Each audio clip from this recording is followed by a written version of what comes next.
Hi, welcome back to Tiny Classrooms Live. Hi, the doctor here, Don Zalou in Taos, New Mexico. And I'm Artie Nathan, the HR guy in Las Vegas. And we have a guest today, George Goldhoff, who's the president of the Hard Rock Cincinnati. And he's right in the middle of planning a reopening and figuring it out. So welcome, George. Let's hear what you got to say. Hey guys, welcome. Yeah, thanks so much for having me today.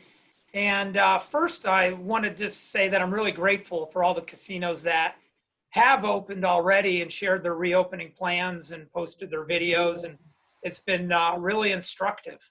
Good, good.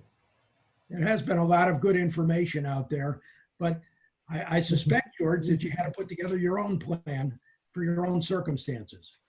We did. We really wanted to put together a thoughtful plan. And to do that, we realized that we wanted to get feedback from our players and our guests to be able to design this plan that reflects their desires. So Artie and Don, we did really a couple things. Early on in the closure, we had our hosts contact 8,000 of our guests and ask them about their sentiment and how they're feeling and what's important to them, and let them know that we cared.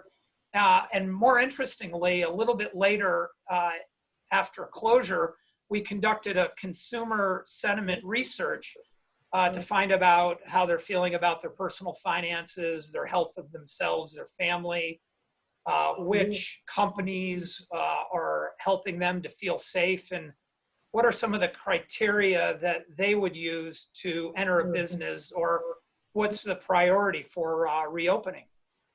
So I'm sure you got a lot of feedback from them, and how have you adjusted your plan accordingly? Well, it's a great question, because what we heard from day one and what we're hearing now on day 70 has really evolved. And what we're learning now is that people really feel stable and calm, and they've accepted this environment as sort of a new normal. And they also realize that they want to get back to their lives and go out and dine and be entertained and that type of thing. And they also realize that they believe that the worst of it is over. And if a second wave does happen, that it won't be as bad as the first. And 2 months from now, it'll even be better than it is now.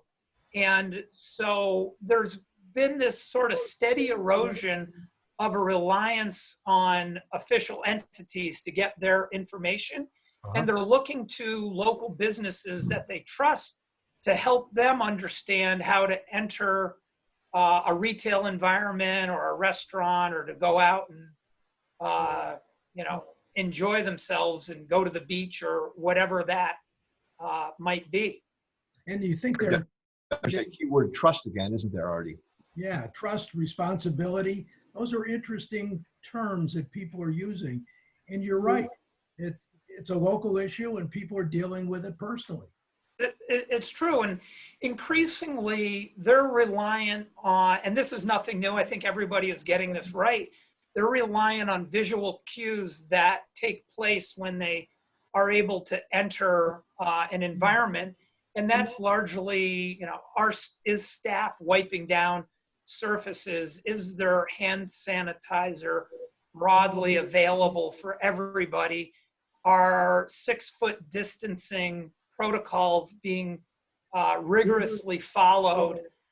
So people are really making their own decision as customers. So those were some of our biggest takeaways, and we've actually changed our opening to some degree in that area. Well, that's pretty good. Well, George, we're going to stay in touch with you, because this is a real issue that a lot of companies are going through. And we appreciate your joining us today and giving us some insights into how Hard Rock and you are approaching this reopening.